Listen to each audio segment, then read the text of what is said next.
Touch होता हूँ, कभी कभी उसके पहले टच होता हूँ।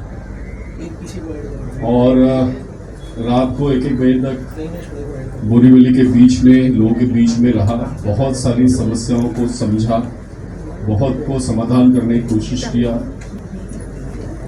कुछ चीज़ों के पीछे पड़ा। इसके कारण बोरीवली स्टेशन से हॉकर्स को हटाना हो, दारू की दुकान के सामने फुटपाथ पर दारू पीने का बंदी लगाना हो, या फिर एमसी के बाहर महावीर नगर में हॉकर्स को हटाना हो। सीसी रोड में मुंबई में सबसे ज़्यादा 90 रोड मानसून के पहले हमने कंप्लीट किया, और जैसे ही मानसून खत्म हुआ है 60 रोड का काम हमने शुरू किया है। इस पे भी हमने लीड ली और पीए नहीं रखा। सबका फोन उठाने की कोशिश करता हूँ, व्हाट्सएप पर रिप्लाई देने की कोशिश करता हूँ, SMS करता हूँ, बराबर। और अभी तक तो ठीक चल रहा है ऐसा मैं समझता हूँ। एक आध किसी का रह गया होगा कभी मैसेज तो बिल्कुल माफ़ी। कई लोग क्या अपने नाम के आगे कुछ अलग ही लिख देते, नाम लिखते नहीं। ये हमारी भी गलती होती है, उसका नाम ढूंढना बड़ा मुश्किल होता है। ट्रू कॉलर में भी ओम नमः शिवाय आता है। अब ओम नमः शिवाय कैसे समझेगा आदमी कि ये ओम नमः शिवाय कौन है, तो उसके कारण कभी समस्या हो जाती है। या कभी बहुत बम्बार्डमेंट मैसेज करता है, SMS आता है तो बहुत आसान होता है, क्योंकि SMS कम होता है, व्हाट्सअप बहुत होता है। अगर वो कभी काम में रुक गया तो दिक्कत होती है। पहले शिकायत होती थी कि लोग बोरीवली ईस्ट में कम जाते हैं, वेस्ट में ज़्यादा रहते हैं। मैंने बोरीवली ईस्ट का भी संपर्क उतना ही तेज़ी से रखा। फिर बात होती थी कि लोग खाड़ी के उस पार जाते ही नहीं, गोराई मनोरीत कौन जातच नहीं। मैंने अभी तक तो 25 बार गया होगा वहाँ पर, तो गांव वालों के साथ एक जीवंत संपर्क मैंने वहाँ पर बनाया। हिंदुत्व पर प्रखरता से बात की। चुनाव में भी 2 ही बात किया था, हिंदुत्व और विकास। मेरे ख्याल से हिंदुत्व के मेरे कमिटमेंट में आप लोगों की कोई शंका नहीं होगी। जहाँ पर भी ऐसा विषय आया, मैंने ईमानदारी से काम करने का प्रयास किया है। बांग्लादेशी और रोहिंग्या के विषय पे जब मैंने शुरू में कहा तो लोग बोले बोरीवली में कहाँ है, लेकिन जब मैंने दिखाना शुरू किया तो लोगों ने कहा जब बोरीवली में है तो मुंबई में भी धर्मशाला बन चुकी है, और ये हमारे मुंबई के लिए थ्रेट है। मैं आप सबका एक बात के लिए विशेष आभार व्यक्त करूंगा। मुझको एक घटना का आपसे जिक्र करता हूं। अमित शाह जी आने वाले थे और उनको मिलने के लिए हम एयरपोर्ट पे थे, और माननीय पीयूष जी मेरा परिचय मुंबई के पुलिस कमिश्नर से करा रहे थे। तो फंसालकर साहब ने बोला इसको मैं आज से नहीं, वर्षों से जानता हूँ, और पूरी मुंबई पुलिस को अगर कोई एक MLA सबसे ज़्यादा बिजी रखता है तो उसका नाम है संजय उपाध्याय। लेकिन हम लोग इसका काम इसके लिए करते हैं, इसका वैयक्तिक कुछ नहीं है, वो अच्छे कॉज के लिए कर रहा है। और बाद में उन्होंने घर से मुझको एक मैसेज किया की बीइंग उत्तर भारतीय जे मराठी आमदारांना जमलं नाही तू ते करून दाखवतोय, आणि या मातीची जे आपुलकी संबंध तू स्थापित केला आहे त्याबद्दल तुझं अभिनंदन करतो, आणि रिटायर्ड झालो तरी काही काम असेल तर निश्चित मला सांग। अनेक वेळा फोन जेव्हा डायरेक्ट घेतो समोरच्याला धक्का लागतो की आमदार डायरेक्ट फोनवरती येतो आणि ते सांगतात आता काम नाही झालं तरी चालेल, तुमच्याशी बोलणं होतं, आमदार अवेलेबल आहे, हे आनंदाची गोष्ट आहे। आम्ही एक सिस्टम डेव्हलप केली आहे। माझ्याकडे तक्रार आली तर तिकडचा फोटो आणि लोकेशन पाठवला किंवा कॉन्टॅक्ट नंबर, तर विदिन 2-3 आवर्स BMC त्या प्रॉब्लेमला ॲड्रेस करते, आणि मॅक्झिमम केसेसमध्ये माझ्याकडे 24 तासच्या आतमध्ये काम झालेल्याचं समोरून रिप्लाय येतो। तर हे फार ॲक्टिव्ह मोडमध्ये आम्ही केलं आहे। संघटनेत पण तसंच सगळ्यांना जोडून आम्ही पुढे चाललो आहे। गोपाल शेट्टी साहेबांचा आशीर्वाद माझ्याबरोबर आहेच। आमचे खासदार पीयूषजी, आमचे मुख्यमंत्री देवेंद्रजी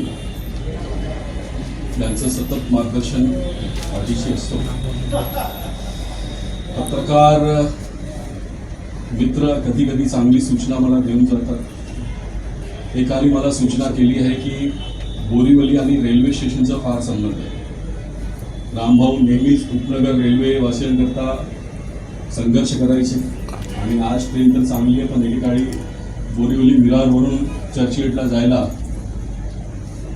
फार समस्या होत्या। तर आम्ही या शनिवारी दिवसभर बोरीवलीच्या 7 एंट्री पॉईंटला आणि वरती स्कायवॉकवर शनिवार होय ना, हां दिवसभर बसणार आहोत आम्ही. एक असं अभियान आणखी घेतलं. आम्ही बोरिवलीतील सर्व उद्यानांमध्ये आमचे पदाधिकारी सकाळी 3 तास, संध्याकाळी 3 तास बसले. ते पहिल्यांदा झालं.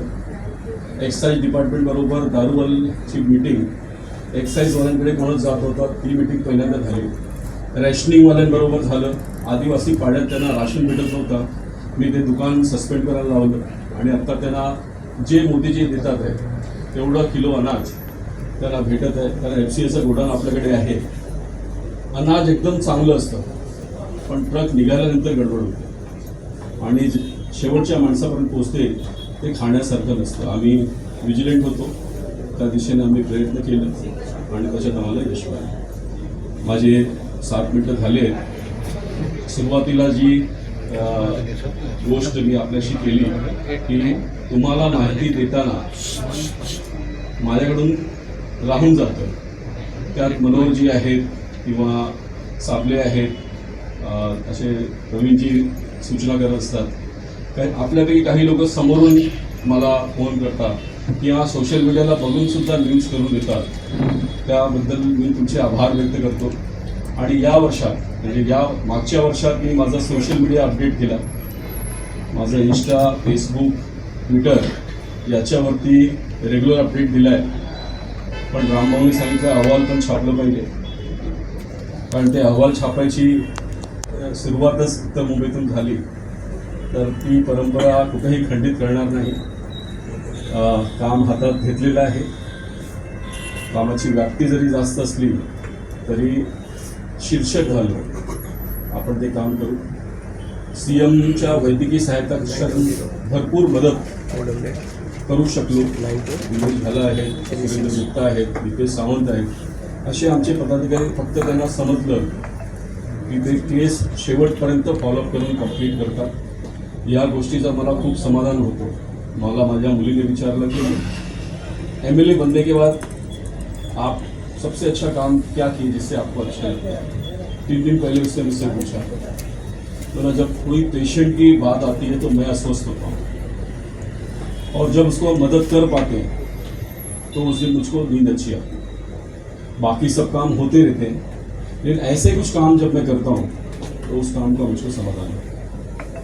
मालवणी निश्चित ही एक चिंता का विषय है. बोरीवली का दृश्य वैसे नहीं होने देना, ये जनपद के नाते मेरी जिम्मेदारी है. आज वहाँ के लोग जो समस्या फेस कर रहे हैं वो समस्या बोरीवली के लोग नहीं फेस करें, ये यहाँ के MLA के नाते कर रहा हूँ. ये मेरा प्रयास और संघर्ष रहेगा. मी डे फर्स्ट पासून आतापर्यंत नेहमी मराठीतच बोलतो. शपथ मला रामभाऊ बोलले होते संस्कृतमध्ये घे, पण बोलो जी भाषा आपली आहे पण जर लोकांना नाही समजली तर त्यापेक्षा मी मराठीत शपथ घेतो. मी मराठीत शपथ घेतली. मी हाऊसमध्ये जेव्हा पण बोललो मराठीत बोललो. 3 महत्त्वाच्या मुद्द्यावर मला जे यश मिळालं, एज्युकेशनच्या बद्दल जे मी भूमिका मांडली, मला वाटतं या नवीन सत्रात एकाच मुद्द्यावरती संपूर्ण हाऊस आंदोलित होता. तो म्हणजे जेव्हा मी एज्युकेशन ऑफिसर संघटनेबद्दल बोललो, गोहत्येबद्दल बोललो. 3 लोकांवर मकोका लावण्यात मला यश मिळालं. बदलापूरच्या 3 लोकांना मकोका खाली अटक झाली. ही सुरुवात होती. गोहत्या जे वारंवार करतात त्यांना एवढं मोठं कलमाअंतर्गत अटक हे झालं. गावाची समस्या आहे, बोरिवलीची समस्या आहे, टनल येते आहे, कोस्टल रोड येतोय, बोरिवलीचा विकास होतोय, त्यामुळे काही पोल्युशन होतंय. असे अनेक गोष्टी, अनेक चॅलेंजेस आहेत. हां, 200 ट्री पेड कोस्टल रोडमध्ये करणं होते, ते पण वाचवण्यात आम्हाला यश मिळालं. निरंजन ट्री ऑथॉरिटी होतं, त्याच्या अनुभवाचा मला फायदा मिळाला. असे अनेक सहकारी मित्र वारंवार सूचना देतात. आणि जेव्हा मी मुंबईत जातो तर बोरीवली पॅटर्नची जी चर्चा आहे, आता परवा एका व्यक्तींच्या घरी बसलो होतो, ते बोलले मीटिंग होती आणि त्याच्यात म्युन्सिपल कमिशनर बोलले की बोरीवली पॅटर्न तुम्ही तुमच्या आमदारांना का सांगत नाही. जर बोरीवलीचा आमदार करू शकतो तर तुमच्याकडे का होऊ शकत नाही. I think this is a reward. आणि माझ्यासारख्या कार्यकर्त्याला पार्ल्यातून बोरीवलीला तिकीट दिली मला वाटतं बोरिवलीकरांबरोबर जे नाळ जुळली पाहिजे होती. I am directly connected to my voters. ते हक्काने मला सांगतात, रस्त्यावर चालताना महिलासुद्धा मला हात दाखवतात प्रेमाने, संजयभाई कसे हात बोलतात. हा विश्वास संपादित करण्यात मला यश मिळालं. माझ्या पदाधिकाऱ्यांचं विश्वास संपादित करण्यात मला यश मिळालं. दिवसरात ते सुद्धा हसतमुखाने माझ्यासोबत कामाला आहेत. त्याबद्दल माझं समाधान आहे. आपल्या सगळ्यांना दिवाळीच्या खूप शुभेच्छा देतो आणि भाग्यशाली आहे की बोरिवलीमध्येच एवढं मोठं पत्रकारांचं गेट टुगेदर होऊ शकतो. मला वाटत नाही 36 आमदारापैकी कोणी असं केलं आहे आणि जिथे इतके एवढे पत्रकार एकत्रित झाले. तुम्ही सांगू शकाल जास्त. आणि माझं नाव संजय आहे. पहिलं लाईव्ह रिपोर्टिंग संजयच करत होता. तर निश्चितच संजय नावाचं प्रेम तुमच्यावर असतोच. सकाळी भोंगा वाजतो, मी भोंगा वाजवत नाही, पण तुम्ही माझ्यावर जे प्रेम करता, सोशल मीडियाची बातमी किंवा तुम्हाला समजल्यावरती जे लिहितं, म्हणजे मागच्या वर्षी मनोहरजीने मला पार्ल्यातून तिकीट का मिळावी ह्याची सुरुवात कोणी केली असेल तर मला न ओळखता. मनोहरजी तुम्ही मला ओळखत होते, पण तुम्ही माझ्याबद्दल अनेक वेळा लिहिलं आणि याने लिहिल्यामुळे सगळं अस्वस्थता झाली होती की लोकमत कसं काय लिहू शकतो. पण असं प्रेम माझ्यावर आपण असंच ठेवा. कुठे चुकत असेल तर निश्चित फोन करा, मला सांगा. गेट टुगेदर करायचं होतं. शिरीषभाईंना विचारलं, नीलाबाईंना विचारलं, निरंजनला विचारलं कसं करायचं आणि शेवटी या सेंटरवर आपण जमलो होतो. हेच घेतलं. मोठा हॉल शोधत होतो, पण आज काय बुकिंग आहे माहीत नाही. आज सगळे बुकिंग आहे. फर्स्ट फ्लोअरला जेवणाची व्यवस्था आहे. आपण सगळे तिकडे जेवायला जाऊया आणि त्याच्यानंतर आपण इथून प्रस्थान करूया. माझ्या वतीने एक छोटीशी दिवाळी भेट देण्याचा प्रयत्न केला आहे. आपण ते स्वीकार करा ही विनंती करतो आणि पुन्हा आपल्या सगळ्यांचे मनपूर्वक आभार व्यक्त करतो. आणि नेहमीसारखा पॉलिटिशियन थोडा जास्त वेळ घेतो म्हणून 5 मिनिटं जास्त दिले. गुरुजी क्षमस्व. गुरुजींना काय बोलायचं असेल. आमदार मित्रवर्य संजय उपाध्याय, उत्तर मुंबई पत्रकार संघाचे अध्यक्ष विनायक घोडे, गुजराती पत्रकार संघाचे अध्यक्ष पुनेश दवे आणि जमलेल्या तमाम पत्रकार भगिनींनो आणि बांधवांनी संधी दिलेली आहे, त्याचा उपयोग करायचा विचार केला आहे. मागच्या वेळेला शेजारच्याच हॉटेलमध्ये आपण भेटलो होतो आणि मी त्यांना सांगितलं होतं की तुमची जी हॉटेल शोधाशोधची जी धावपळ आहे ना ती कमी करता येईल, त्याच्यासाठी तुम्हीच पुढाकार घ्या. आम्ही उत्तर मुंबई पत्रकार संघाने उत्तर मुंबईमध्ये एक पत्रकार भवन उभं करण्याचा निर्णय घेतलेला आहे. मागणी केलेली आहे, गोपाळ शेट्टींकडे अर्ज दिलेला आहे, आम्ही जागा पण बघितलेली आहे. आणि संजय उपाध्यायांना मी एवढंच सांगितलं आहे की त्याचं भूमिपूजन पण तुम्हीच करा आणि त्याचं उद्घाटन पण तुम्हीच करा. आणि ते भवन जर उभं राहिलं तर आज दक्षिण मुंबईमध्ये आहे आणि उत्तर मुंबईमध्ये होईल, म्हणजे मुंबईच्या दोन्ही टोकाला होईल. आणि मनोहर जोशी आणि गोपीनाथ मुंडे यांच्या कार्यकाळामध्ये शिवशाहीच्या सरकारमध्ये पत्रकार भवन प्रत्येक जिल्ह्यात बांधावं असा निर्णय घेतलेला आहे. त्याचा निर्णयाची अंमलबजावणी हा एक उत्तर मुंबई जिल्हा आहे, तर त्या अनुषंगाने आपल्या जिल्ह्यामध्ये पत्रकार भवन उभं केलं आणि त्याच्यामध्ये आपण सगळ्या गोष्टी आपल्याला करता येतील. त्याच्यात सभागृह होईल, त्याच्यामध्ये कमर्शियल रेसिडेन्शियल सगळ्या गोष्टी ज्या आहेत त्या करता येतील आणि मोठा हॉल बांधता येईल आणि पुढची दिवाळी आपल्या पत्रकार भवनात होईल. या दृष्टिकोनातून संजय उपाध्यायांनी प्रयत्न करावे. आम्ही सगळे त्यांच्या पाठीशी आहोत. मागे आम्ही बोललेलो होतो आणि त्यांनी सांगितलं होतं. विनोद यादव मंत्रालय विधिमंडळ वार्ता संघाचे कोषाध्यक्ष आहेत. आम्ही इथून त्यांना तिथे पाठवलं, ते आमचे श्रेष्ठी आहेत. आणि त्यामुळं त्यांनी जी जागा सुचवलेली आहे ती जागा इथेच आहे. गोपाळ शेट्टी बघितलेली सगळी जागा अतिशय चांगलं आहे. काय होतं की पत्रकारांनी एखादी जागा बघितली ना की मग दुसऱ्याचा डोळा त्याच्यावर येतो. आणि पत्रकार हा कसा असतो माहिती का, पत्रकार हा अनाथ आहे. पत्रकार हा अनाथ आहे. बाकी जरी एकनाथ असतील तरी पत्रकार अनाथ आहे. कारण कसं होतं की राष्ट्रपतींच्या कार्यक्रमामध्ये स्वतः भूषण गवई सरन्यायाधीश यांच्या कार्यक्रमामध्ये लोकशाहीचे 4 स्तंभ आपण म्हणतो आणि त्यावेळेला अजित पवार म्हणाले आणि त्याच्यानंतर भूषण गवई पण म्हणाले की अधिकृत नसला तरी 4था स्तंभ. म्हणजे ही तुम्ही आमची संभावना करताय, आम्हाला उपेक्षित ठेवताय. तसं नको. आमच्या ज्या मागण्या सरकार दरबारी आहेत, परवा मुख्यमंत्र्यांनी बोलवलं, आम्ही त्याला भेटलो, पण दिवाळीच्या वेळेला आपण बाकीचे विषय काढायचे नाहीत, आजही नाही. परंतु कसं आहे, संजय उपाध्याय आपला आहे आणि त्यांनी सांगितलं दिव्य दृष्टी, पण त्यांना देणारे जे दृष्टी देणारे वेगळे होते आणि आम्ही कोणाचे वारसदार आहोत? आम्ही नारद मुनीचे वारसदार आहोत. तर तो नारद आहे ना, हा ब्रह्मांडात फिरायचा तो पहिला पत्रकार आणि ज्या भाऊ चर्चेकरांना देवेंद्र फडणवीसांच्या हस्ते नारद पुरस्कार दिला, त्यामुळे ते भाऊ तुमच्याकडे वळलेले. गंमत अशी आहे, आज पत्रकारांच्या संदर्भामध्ये अतिशय वाईट परिस्थिती आहे. आज 11,000चे 20,000 करण्यासाठी आम्हाला अकालतांडव करावा लागला.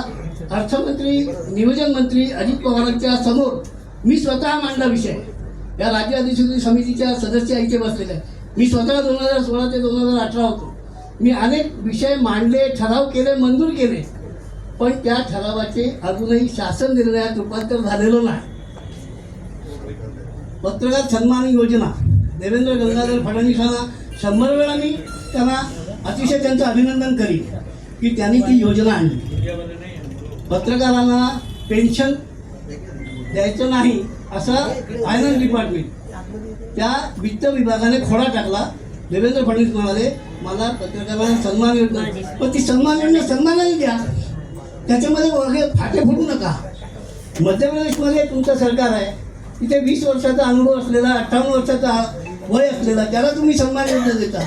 आज देवेंद्र फडणवीसांकडे ह्या सगळ्या ज्या आहेत त्या मागण्या गेलेल्या आहेत. फक्त कसं असतं म्हणजे की यशवंतराव चव्हाण म्हणाले होते की अधिकाऱ्यांनी हो म्हणायला आणि पुढाऱ्यांनी नाही म्हणायला शिकलं पाहिजे. इथे उलटं घडतं, पुढारी हो म्हणतात, अधिकारी खोडा घालतात. तर आपण आपली दिव्य दृष्टी वापरून, पण आपण जर जॅकेट घातलं ना तर बघा पोस्टरवरती देवेंद्र फडणवीस आणि संजय उपाध्याय, कोण देवेंद्र फडणवीस कोण संजय उपाध्याय ओळखता येणार नाही नव्या माणसाला, त्यांना दिसतो.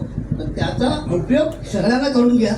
आणि ही जी आमची स्वतःची मागणी नाही आहे, आम्हाला स्वतःला नको आहे, पण जे उपेक्षित आहेत, वंचित आहेत, आता ज्यांना सन्मान योजना मिळालेली नाही ते आम्हाला वंचित आघाडी बनवायला लागेल. काय आम्हाला वंचित ठेवू नका. हा जे आहे त्या दृष्टिकोनातून आपल्याला आम्ही नेहमीच सहकार्य करतो. मी तुम्हालाच सांगितलं आहे, तुमच्या हस्ते भूमिपूजनाचा श्रीफळ वाढवू आणि तुमच्या हस्ते उद्घाटनाचा पण श्रीफळ वाढवू आणि फिट त्यापैकी त्याचं जे आहे ते सगळं तुम्ही करा. आम्ही तुमच्या पाठीशी आहोत. चांगल्या कामाला नेहमीच आमचा पाठिंबा असतो. आणि कसं आहे की ते जर वाईट साईड असेल तर कान उपटायचा पण अधिकार आहे, कान धरायचा हा तो तुम्ही मान्य केलेला आहे. त्यामुळे आम्ही नारद मुनीचे वारसदार आहोत. आपण संजय त्या पद्धतीने का सकाळच्या भोंग्याला दुसरा पर्याय आलेला आहे. शिववडा पावला बनपाव दिलेला आहे, शिववड्याला बनपाव दिलेला आहे. 10 वाजता बनपाव मिळतो आणि सकाळी 9 वाजता एक शिववडा मिळतो. ह्या गमतीच्या गोष्टी सोडून द्या, पण ह्या ज्या गोष्टी आहेत तुम्ही संधी दिली, मी जास्त वेळ घेत नाही. आपण सर्वांना दिवाळीच्या शुभेच्छा, उदंड आयुष्याने ठणठणीत आरोग्य लाभो हीच परमेश्वर चरणी प्रार्थना.